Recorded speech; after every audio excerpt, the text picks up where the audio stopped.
Innal hamdalillah nahmaduhu wa nasta'inuhu wa nastaghfiruh wa na'udzu billahi min syururi anfusina wa min sayyiati a'malina. Man yahdihillahu fala mudhillalah wa man yudlil fala hadiyalah. Asyhadu anna la ilaha illallah wahdahu la syarikalah. Wa asyhadu anna Muhammadan abduhu wa rasuluh.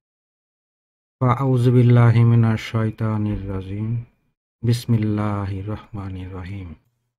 Rabbi shrah li sadri wa yassir li amri wahlul 'uqdatam min lisani yafqahu qawli. Welcome to my channel Q-Sharebd. Qsharebd is a channel of sharing knowledge in order to understand Quran. Today is our lesson 19, Iraab. We will discuss about Iraab. Let's start. Iraab means case ending. The study of case and ending of noun, adjective, verb in a sentence. What will be the case, last letter, harkat of the word in a sentence? That's we have to study.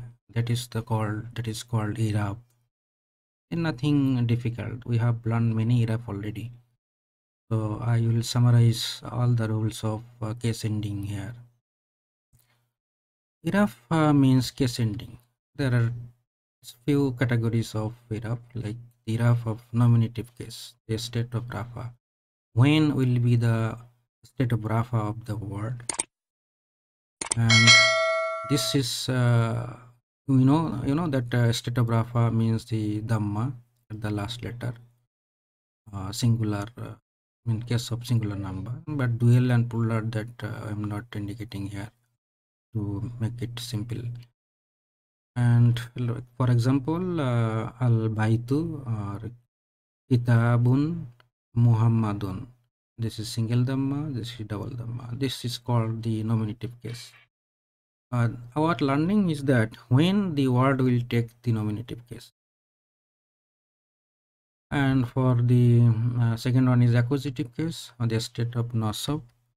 And this state, the word will take last letter, will take fatha.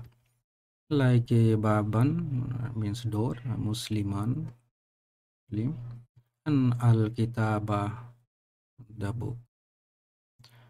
We have to understand that when the word will take this accusative case, when the word will go in the state of nasab. And the genitive case, the state of jar.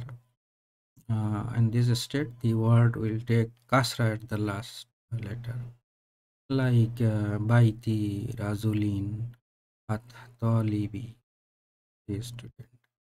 And the final one is the state of zazum. In this case, the word will take sukun at the last letter, like lam yaktub, uktub. And these are the four states. Today we will learn when the word will go into different state. Let's start the rules of case ending Iraab. Nominative case rules. In this case, the word will take single dhamma or double dhamma. Rules number 1. When will go this state? When this word will take this dhamma? Rules number 1. In a nominal sentence, we know there is two terminology, mubtada and khabar, subject and predicate. Both mubtada and khabar will take this single double dhamma. Like Hamidun, Talibun. Hamid is a student. This is mubtada, this is khabar. Both will take double dhamma. This is rules number 1. Whenever you see this nominal sentence, the mubtada and khabar both will be in the state of rafa, nominative case. Rules number 1. Rules 2. Doer of the verb is always nominative. Means doer of the verb means subject. Subject will always be nominative. Like Yaqra'u at-talibu al-kitaba. The student is reading the book. Yaqra'u means is reading. At-talibu, the student. Al-kitabu, the book. Here, Yaqra'u is the verb and at-talibu is the subject. He is reading this book. So talibu is taking dhamma, which is instead of rafa, a nominative case. This is rule number 2, the rafa. Now rules 3. The noun of kana and its sister will be nominative. That means the noun after kana, if the words, you see the kana and the word after the kana will be nominative case, like this. Kana at-talibu maridan. This is the word noun after kana. It will take dhamma. It will be nominative case. And the predicate of kana is always fatha, accusative case. This is rule number 3. And rule 4, the predicate of inna will be nominative case. Like this is the word inna means indeed. Inna at-talibu maridan. Indeed, the student is sick. So this is inna, this is subject, and this is predicate.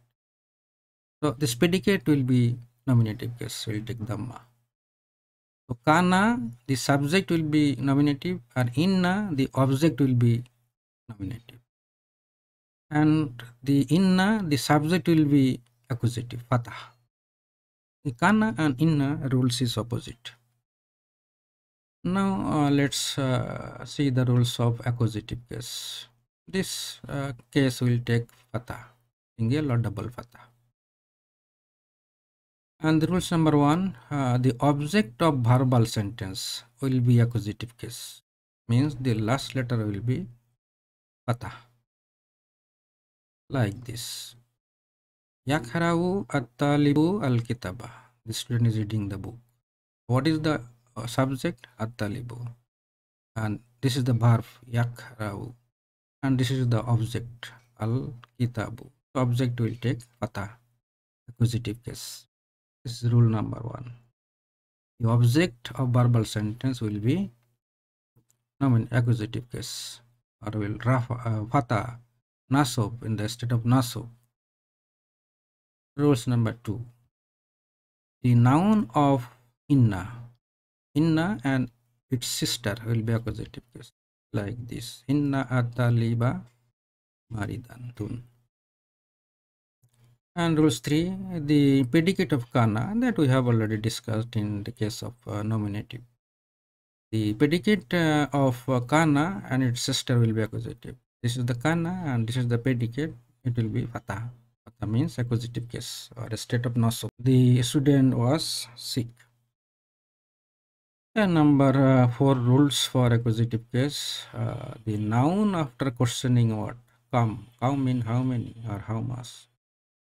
The noun after this kam will be accusative case. Like kam kitaban fil baiti. How many books in the house? This is kam, and the just immediate noun will be accusative. Kitaban. How many books in the house?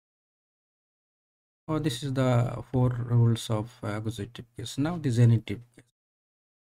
Genitive case will take a single or double kasra. When we will take this kasra? Rules number 1. Noun after harfun jar preposition will take kasra. Like al-kitabu alal maktabi. The book is on the table. Here the ala is the preposition harfun jar.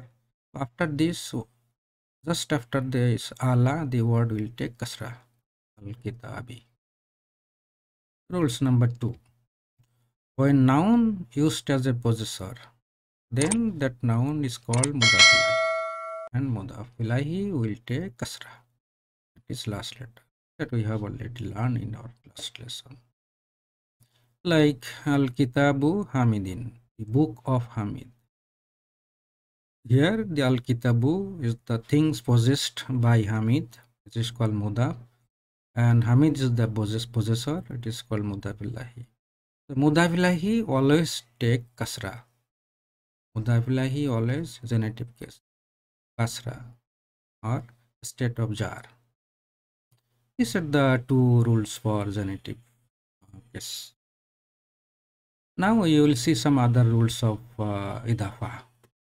We have learned in our last lesson that some nouns have all the state to disclose, like baitun, baitan, baitin, al-kitabu, al-kitaba, al-kitab.